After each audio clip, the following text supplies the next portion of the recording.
नमस्कार दोस्तों, एक बार फिर से आप सभी का स्वागत है हमारे YouTube channel CGR study IQ में।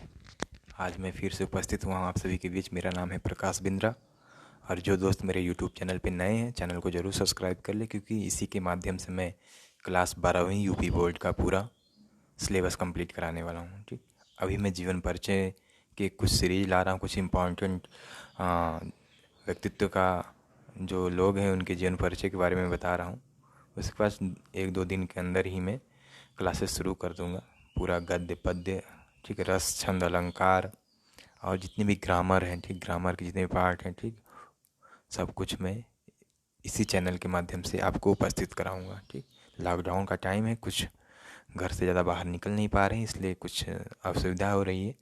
तो जो भी मेरे पास संसाधन उपलब्ध है उसी कंटेंट से मैं आपको बताने की कोशिश कर रहा हूँ। आप ये जो फ़ोटो देख रहे हैं, ठीक, ये फ़ोटो है डॉक्टर हजारी प्रसाद द्विवेदी जी की।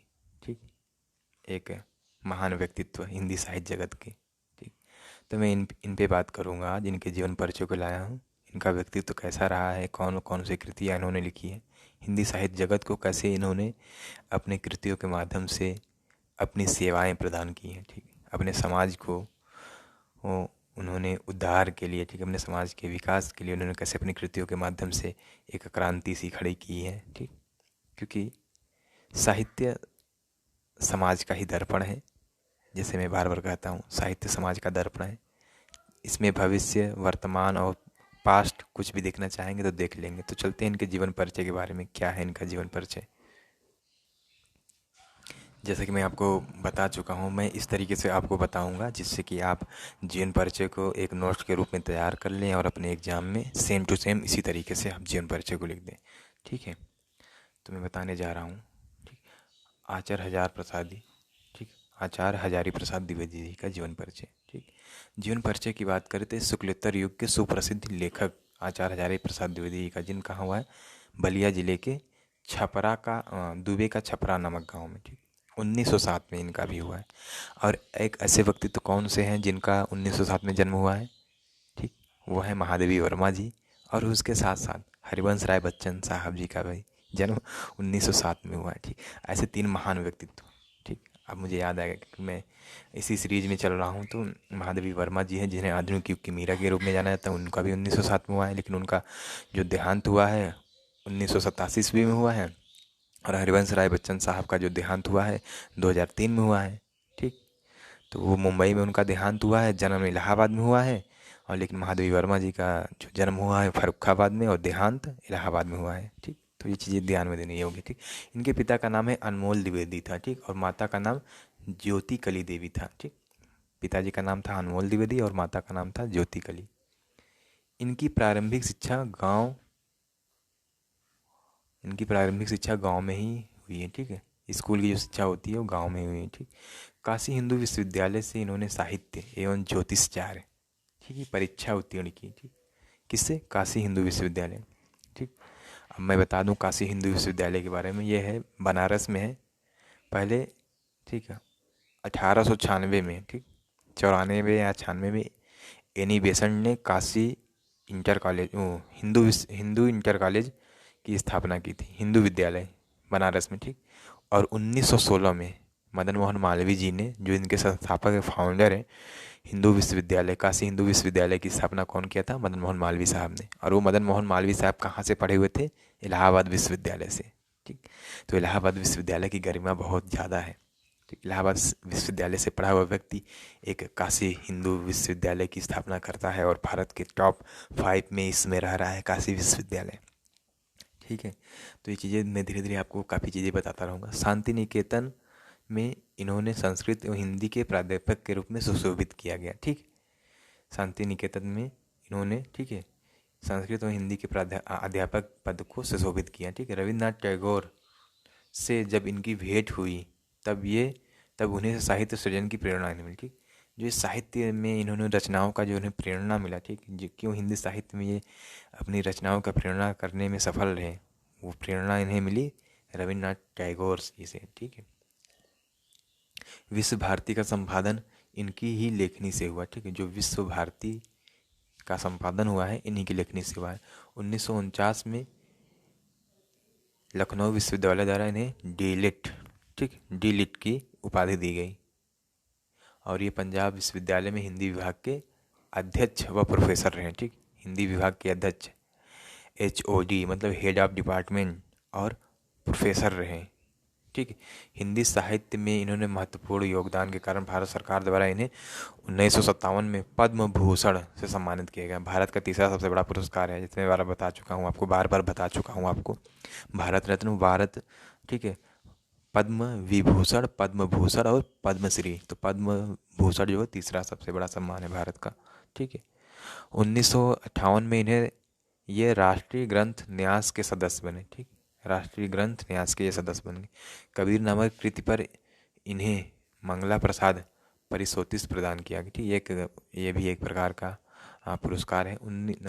19 मई 1969 को ये हिंदी साहित्य का महान साधक चिर निद्रा में चला गया, ठीक, लीन हो गया। ये हिंदी जगत के लिए बहुत ही क्षति थी, बहुत ही दुखद दिन था उस दिन, और ये इस संसार को सदा सदा के लिए छोड़कर परलोक में चले गए, ठीक। अब बात करते हैं हिंदी साहित्य में इनका स्थान। हिंदी साहित्य में इनका जो स्थान है, आचार्य हजारे प्रसाद द्विवेदी जी का, इनके कृतियों का स्थान जो है, ठीक है, इन्होंने निबंध और आलोचनात्मक में उत्कृष्ट विचारात्मक क्षमता का दर्शन होता है, ठीक। जो इनके कृति है, ठीक, वो निबंध, काफ़ी इन्होंने निबंध लिखा, बाकी और आलोचना की है, समीक्षा की है, ठीक। हिंदी साहित्य जगत में इन्होंने विद्वान, समालोचक, निबंधकार और आत्मकथा लेखक के रूप में ख्याति प्राप्त हुई।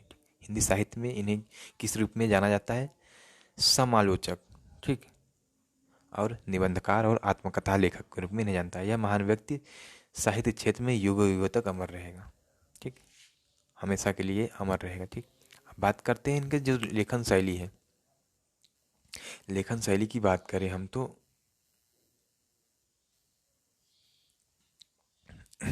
सहज स्वभाव के थे। कैसे थे द्विवेदी साहब? कौन कैसे थे? सहज स्वाभाविक रूप से कहते थे, जो बात कहते थे बहुत ही साधारण शब्दों में कहते थे, ठीक। इन्होंने ऐसी भाषा प्रयोग नहीं की जो बनावटी अथवा प्रसारजन हो, ठीक। इन्होंने ऐसी चीज़ों को बात नहीं की, ऐसे बात नहीं बोली, ऐसी भाषा का प्रयोग नहीं किया जिसमें बनावटपन लगे, ठीक। इन्हें सिर्फ सत्य और सरल भाषा का प्रयोग किया। इनकी भाषा में बोलचाल की भाषा की प्रधानता रही। जो आम बोलचाल में भाषा बोली जाती है उसकी प्रधानता रहती है, जो आम जनमानस को समझ जा आ सके, ठीक है। जैसे हम आप जैसे बोलते, मैं कुछ बता रहा हूँ आपको समझ में आ रहा है, तो इन्हें इनकी कृतियों में उसी तरीके की भाषा मिलती है, ठीक। और वैसे कवि हैं जिनकी भाषाओं में आप नॉर्मल व्यक्ति पढ़ ही नहीं सकता, ठीक, जो पढ़ा लिखा रहेगा वही समझ पाएगा, ठीक। बोलचाल की भाषा के माध्यम से इन्होंने गंभीर तथ्यों को भी आसानी से प्रस्तुत किया, ठीक। बोलचाल के माध्यम से इन्होंने गंभीर तथ्यों को, ठीक, आसान से शब्दों में हम सभी के लिए परोसा। द्विवेदी जी की स्मृति कोश में शब्दों का असीम भंडार था। जो स्मृति कोश होता है, शब्दों का असीम भंडार, ठीक, काफ़ी इनकी स्मृति में, इसके इनके मस्तिष्क में, ठीक है, और इनके शैली में, इनकी लेखन शैली में काफ़ी ऐसे शब्द थे जो आसान शब्द थे, साधारण बोलचाल भाषा के शब्द थे। इन्होंने सभी प्रचलित भाषाओं के शब्दों का प्रयोग करके हिंदी को समृद्ध बनाया, ठीक, क्योंकि इनके पास काफ़ी ज्ञान था, कई भाषाओं का उनके पास नॉलेज था, ठीक है। तो इन्होंने हिंदी भाषा को समृद्ध, ऐसी शब्दावलियों को इन्होंने हिंदी की प्रकृति के अनुकूल बनाकर ही प्रयोग किया, ठीक। वो सिर्फ ऐसे शब्दों का ही प्रयोग करते थे जो हिंदी के अनुकूल हो, जो हिंदी में समझा जा सके, जिसका अर्थ हो कुछ, ठीक है। द्विवेदी जी संस्कृत शब्दावली का प्रयोग तत्सम के रूप में स्वीकार किया, ठीक। तत्सम और तद्भव दो चीज़ें होती हैं हिंदी में, ठीक। जैसे आम और आम्र, ठीक। आम्र, अब कोई नॉर्मल व्यक्ति कहे आम्र क्या है, कहेंगे आपसे, कहें हमें आम्र बहुत पसंद है, मैं उससे खाना खा चाहता हूँ, ठीक। अब कहेंगे आम्र क्या है भाई? जैसे श्वान, कुत्ता, ठीक है, तत्सम और तद्भव। तो इस तरीके से इन्होंने प्रयोग किया। जैसे प्रारंभ, क्रियामाण, भंडार, भगवावेश, औत्सुक्य, सलज्ज, ठीक, अवगुंजन आदि, ठीक। देख रहे हैं ना, इसी तरीके से द्विवेदी जी ने अपने अभिव्यक्ति को गहनता के साथ प्रस्तुत किया, ठीक। जो उनकी अभिव्यक्ति थी, जो उनके अंदर के विचार उमड़ रहे थे, बहुत ही गहनता, बहुत विचार किया उस पर, उसके बाद ही समाज के लिए प्रस्तुत किया रचना के रूप में, ठीक। भाषा को लोकप्रिय, सहज और मनोरंजक बनाने के लिए तथा अपने मत के समर्थन के लिए संस्कृति में, जैसे मैं बोल दिया ना, संस्कृत बताने कई भाषाओं का इनके पसंद नहीं था, तो संस्कृत, हिंदी, बांग्ला आदि भाषाओं की सूक्तियों का प्रयोग भी पर्याप्त रूप से मिलता है। ठीक, भाषा को सरल बनाने के लिए, सहज बनाने के लिए, मनोरंजक, ठीक, जिसको पढ़ने के बाद खूब आनंद प्राप्त हो, उस तरीके से बनाने के लिए इन्होंने इस तरीके की भाषा का प्रयोग किया। आज का समय है कि हम लोग मोबाइल और व्हाट्सएप, सोशल मीडिया पे जुड़े हुए हैं, लेकिन जो इनके टाइम पीरियड था, आज़ादी के समय 1900 समय, ठीक, 1904, 1910, 1915, 20, ठीक, उस समय का जो क्या बोलते हैं टाइम पीरियड था, उस समय का जो टाइम पीरियड था, क्या बोलते हैं, तो उस समय लेखक रचना किताबों से ही लोग अपना टाइम पास किया करते थे, मनोरंजन किया करते थे। ठीक, तो इस तरीके से द्विवेदी जी लोककृतियों का मुहावरों का आवश्यकता अनुसार ही प्रयोग करते थे। ठीक, कैसा प्रयोग करते थे? आवश्यकता के अनुसार ही, बेफजूल लोककृतियों का अंदर नहीं उसमें घुसेड़ देते थे, बस आवश्यकता के अनुसार मुहावरे और लोककृतियों को उन्होंने स्थानीय बोलचाल की भाषा से ही ग्रहण किया। ठीक, जो लोककृतियों का प्रयोग करते थे ना, वो स्थानीय भाषा से ही इन्होंने सीखा। जैसे कहते हैं कि अब मैं क्या बताऊँ, इससे कि कहते नहीं कि आ, अंधे की लाठी एक बार ही खोती है। ठीक है, ऊँट के मुंह में जीरा। ठीक है, और जो होते हैं ना, जैसे लोकतियाँ होती हैं, उसी तरीके की भाषा था इन्होंने। इनकी भाषा की व्यंजना शक्ति में व्यापकता थी। ठीक, ये काफ़ी इनके जो व्यंजन, ठीक, मनोरंजन की चीज़ें इनके भाषा में मिल जाती थी। ठीक है, इनके भाषा में मनोरंजन की चीज़ें मिल जाती थी। और द्विवेदी साहब जी, आचार्य हजारी प्रसाद द्विवेदी जी ने विभिन्न विषयों पर आधारित निबंधों की रचना की। ठीक, निबंधकार, समालोचक और एक और, ठीक है, के रूप में प्रसिद्ध हैं। तो ये कई निबंध, कई विषयों पर आधारित इन्होंने निबंध लिखा। ठीक, निबंध अब कहानी का एक बड़ा रूप होता है निबंध। ठीक, इन्होंने इनके ये निबंध अनेक शैलियों में लिखे गए। ठीक, जो निबंध थे कई शैलियों में इन्होंने लिखे। ठीक, इनका व्यक्तित्व इनकी शैली से पूर्ण रूप से मुखरित हुआ। ठीक, जो इनका व्यक्तित्व था, इनके शैली से और निखार है, इनके व्यक्तित्व में और निखार है, ये और महान होते गए। ठीक, द्विवेदी जी ने शोध एवं पुरातत्व संबंधित निबंधों की रचना गवेषणात्मक शैली में भी की। ठीक है, इस शैली पर आधारित निबंध साहित्य गरिमा से परिपूर्ण था। जो गवेषणात्मक शैली थी, इस शैली के आधार पर जो इन्होंने की रचना थी वो बहुत ही गौरवपूर्ण, ठीक, गरिमापूर्ण थी। साहित्य के विभिन्न पक्षों पर विचार करते समय तथा शब्दों के नाम, जैसे गोत्र, कुशल क्षेम का पता लगाने में आचार्य द्विवेदी ने इस शैली का प्रयोग किया। ठीक है, काफ़ी संशोधनात्मक थे, मतलब कि हर एक चीज़ों की ऐसा क्यों है, कोई चीज़ है तो उसका कारण क्या है, अगर वो उपस्थित है, वो जीवित है, सजीव है, तो उसका कारण क्या है, उसके बारे में काफ़ी गहनता से अध्ययन करते थे। ठीक, गंभीर स्थलों पे जब प्रसंग में आत्मीयता उत्पन्न होती है अथवा जब द्विवेदी जी प्रसंग के साथ साथ स्वयं को जोड़ना चाहते हैं, तब इनकी शैली आत्मपरक हो जाती है। जब कोई बात लेखक कहता है, ठीक, और उसके साथ वो अपने आप को जोड़ने लगता है, तो वो आत्मपरक हो जाता है। ठीक, जैसे ईश्वर से आत्मा को जोड़ना, उसके बाद अपने आप को उसके साथ जोड़ना। ठीक, ये क्या होगा, आत्मपरक। ठीक, आत्मपरक हो जाता है। इस शैली में सहजता, सहृदय, काव्यात्मक के गुण विद्यमान है। ठीक, द्विवेदी जी साहित्य, धार्मिक, सांस्कृतिक निबंधों की विचारात्मक शैली का विशेष प्रयोग किया। ठीक, जो धार्मिक, साहित्यिक और सांस्कृतिक निबंध लिखते हैं उसमें काफ़ी विचारात्मक, आप जब उसको पढ़ेंगे तो आपके मन में कई विचार आएंगे। ठीक, ऐसा क्यों है, ऐसा भी हो सकता था, आप पढ़ते जाएंगे तो कई कई तरीके के विचार आते चले जाएंगे, अगले लाइन में उसका उत्तर मिल जाएगा, फिर एक अलग क्वेश्चन उसमें निकल जाएगा। ठीक, आचार्य रामचंद्र शुक्ल जी की शैली के समान ही इनकी शैली गंभीर और विचार प्रधान थी। ठीक, अब यहाँ पे आचार्य रामचंद्र शुक्ल जी की बात कर जाती है। ठीक, ये बहुत बड़े आलोचक हैं आचार्य रामचंद्र शुक्ल। ठीक, बहुत बड़े आलोचक हैं, इन्हीं की शैली की तरह इनकी भी शैली थी। ठीक है, किंतु शुक्ल जी की शैली में जहाँ गुम्फन है, वहीं द्विवेदी जी की शैली में विशदता और व्यापकता है। ठीक, द्विवेदी जी विषय को सरस बनाने के लिए कहीं कहीं वर्णनात्मक शैली का भी प्रयोग करते हैं। ठीक, समझाने के लिए, किसी चीज़ को समझाने के लिए उसकी व्याख्या भी करते हैं। ठीक, बौद्धिकता के कारण अनेक स्थलों पर द्विवेदी जी द्वारा प्रयुक्त वाक्यों के सूत्र का रूप निर्धारण लिया गया। ठीक, तो इस तरीके से इन्होंने किया। अब बात करते हैं इनकी रचनाओं के बारे में। ठीक। और द्विवेदी जी कैसे थे? साहित्य में मीठी लोकोक्तियों के रचनाकार थे। ठीक। जैसे कोई चीज़ बोल रहे हैं तो उसमें उस मिठास दिखता था। ठीक। अब इनकी कृतियों पे बात करते हैं। जब इनकी कृतियों की बात करते हैं तो ये निबंध संग्रह, ठीक, साहित्य के साथी, कुटज, अशोक के फूल, जो कि आपके चैप्टर में है, यूपी बोर्ड में अशोक के फूल नामक चैप्टर है।